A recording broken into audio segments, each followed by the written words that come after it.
formation qui va vous permettre d'apprendre tout d'abord à faire un test de pénétration. Donc, j'ai dans cette formation simplifié le process d'un test d'intrusion et j'ai donné quelques outils pour chaque phase d'un test de pénétration pour les gens qui débutent dans tout ce qui est pentesting et sécurité informatique.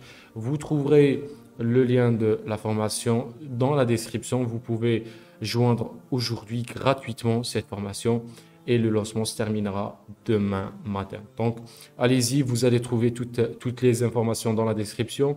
Et on va commencer tout de suite sur Code Cloud. Donc, aujourd'hui, la tâche, c'est de configurer, comme je viens de le décrire au début de la vidéo, de configurer un repository ou un dépôt local qu'on va appeler Yum Local. Donc, ça, c'est l'objectif d'aujourd'hui. Et pour faire ça, on va devoir aller sur la page des détails de l'infrastructure et on va sur Nautilus Backup Server. Et là, je vais prendre le mot de passe et on va se connecter avec SSH, l'utilisateur Client, l'adresse IP qui est la 16.238, la 16. Yes. Je mets le mot de passe et je dois élever les privilèges pour faire ces manipulations. Donc voilà. Tout d'abord, je peux exécuter la commande yum repo list pour voir les dépôts actuels sur le serveur. Et là, on peut voir que c'est repo list 0. On n'a aucun dépôt configuré sur ce serveur backup. Si vous essayez par exemple d'installer un package, on va ici, à la fin, il nous demande dans la description d'installer HTTPD. Donc, je vais essayer de l'installer ici au début. Donc, yum install HTTPD. Et vous allez voir que vous ne pouvez pas le faire parce que tout simplement, il n'y a aucun repo défini sur le serveur. Ça ne veut pas dire que le serveur n'est pas connecté parce que si on fait Google, ping google.fr, on voit bien que le serveur ping et la connexion est établie. Voilà.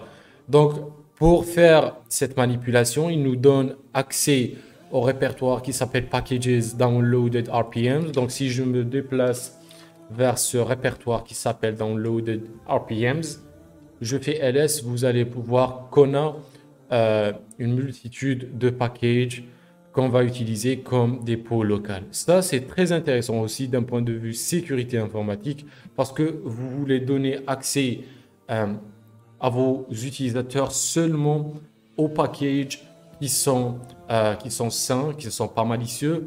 Et du coup, pour faire ça, la meilleure chose, c'est d'utiliser un repository local pour minimiser le risque sur votre réseau. Donc, voilà le répertoire qu'on va utiliser comme répertoire ou comme dépôt local. Et pour faire ça, j'ai besoin de créer un fichier de configuration dans le répertoire etc. Donc, je vais utiliser vim etc yum. Donc, yum, c'est le package manager des machines Red Hat ou des systèmes d'exploitation Red Hat dans CentOS. Donc, yum etc yum.repo.d et là, je vais créer un fichier qui s'appelle yum local. Donc, yum local, vous pouvez voir ça mentionné dans la description de la tâche avec l'extension .repo. Voilà.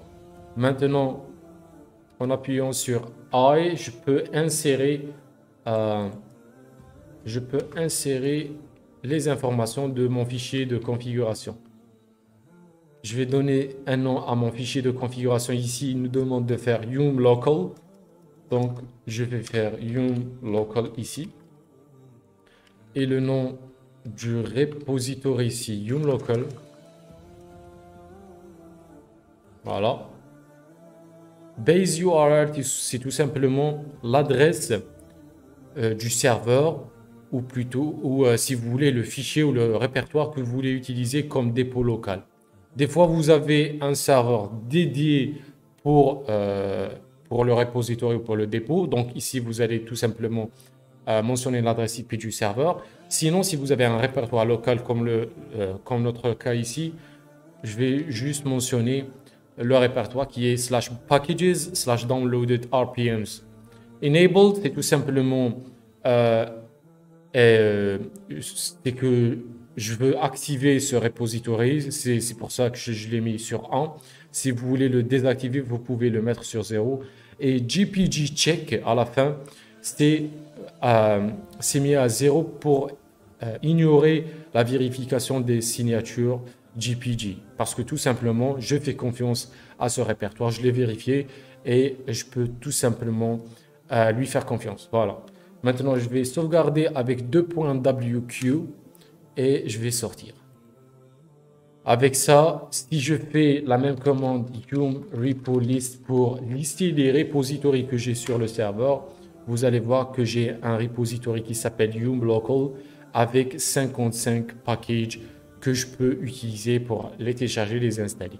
Maintenant, si j'essaie d'installer, par exemple, la même commande qu'on a exécutée au début, yum install httpd, je peux tout simplement installer le package. Pourquoi? Parce qu'il est présent sur le répertoire packages downloaded RPMs.